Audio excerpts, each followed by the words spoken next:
maskesiz bir müşteriyi kabul ederseniz 3.150 lira kaybedeceksiniz. Evet. Bugün ilçemizde koronavirüs tedbirlerine riayet etmedikleri için kaç berbere ceza kesildiğini biliyor musunuz? 5 berbere 3.150 lira ceza uygulandı. Onun için tedbirlere riayet edelim, cebimizi de koruyalım, sağlığımızla. Maskeyi niye taktın? Bu maske Niye taktın? hastalık için taktım. Hastalık için taktın. Evet. Maske takmayanlara ceza yazıyoruz. Haberin var mı? Maske taktığın için 900 lira kazandın, onu biliyor musun? Siz de duyarlı olun. Güvenliğiniz yoksa amirlerinize söyleyin, kapıya bir tane güvenlik koysun. Ya da şirketinizi çok düşünüyorsanız kapıya kutu kutu maske koyun. Maskesiz gelen maskesini takarak alışveriş yapsın. Bilginiz olsun. Ben bu konuda ciddiyim. İşletmenizin yarın bir gün bir idari para cezasıyla karşı karşıya kalmaması için ya girişe bir maskeyi koyun, herkes gelen maskesini alsın ya da maskesiz girişleri engelleyin. Yok biz engelliyoruz. Tamam. Bu konuda sizlerden de mücadelemize destek olmanızı bekliyoruz. Bugün İçişleri Bakanlığımızın sağlık için, hepimiz için şiarıyla talimatlandırdığı ülke genelinde koronavirüs denetimlerini gerçekleştirdik. 2020 yılı ne yazık ki koronavirüsle mücadele yılı olarak geçmektedir. Çin'in Wuhan kentinde başlayan ve tüm dünyayı etkisine alan bu virüsle biz de hem ülke çapında hem de ilçemiz çapında olabildiğince var gücümüzle mücadele ediyoruz. Geçtiğimiz haftalarda olduğu gibi bu haftada devletin tüm kurumlarıyla beraber sahadaydık. Sayın Cumhurbaşkanımızın TMM harfleriyle kısalttığı temizlik, maske ve mesafe konusunda sosyal hayatta yaşanılan uygulamaları yerinde denetledik. Bugün ben ve ekibim, belediye başkan vekilimiz, ilçe emniyet müdürlüğü ekiplerimiz, müdür bey sahadaydık.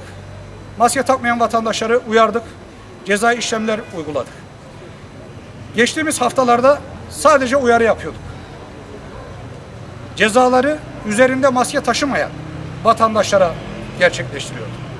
Ancak bugün artık daha uyarıyla elde edeceğimiz sonuçlar tükettiğimizi anladığımız için bugünden sonra idari işlemleri artıracağız. Ne yazık ki bugün 7 berberimize tek kullanımlık maske bulundurmamaktan, tek kullanımlık havlu bulunmamaktan dolayı işlem uyguladık. Yine bir fırın işletmesine maske takmamaktan dolayı işlem uyguladık. Biz evden iş yerine gelirken bugün acaba kime ceza uygularız diye çıkmıyoruz.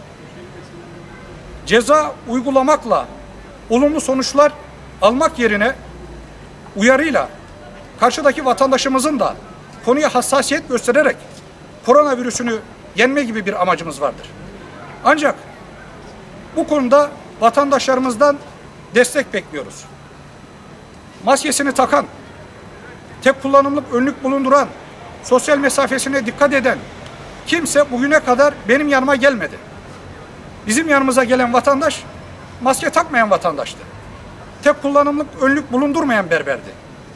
Ne yazık ki bundan sonra bu şekilde karşılaşmak istemiyoruz hiçbir vatandaşımızla. Buradan Hilvanlı vatandaşlarıma sesleniyorum. Lütfen bizim taşıdığımız duyarlılığı sizler de taşıyınız. Koronavirüs basite alınabilecek bir salgın değildir. Sizlerin desteğiyle biz bu virüsün üstesinden gelebiliriz. Hilvan Kaymakamlığı olarak her vatandaşımızın başına bir polis, bir zabıta, bir jandarma dikecek durumumuz da yoktur, lüksümüz de yoktur.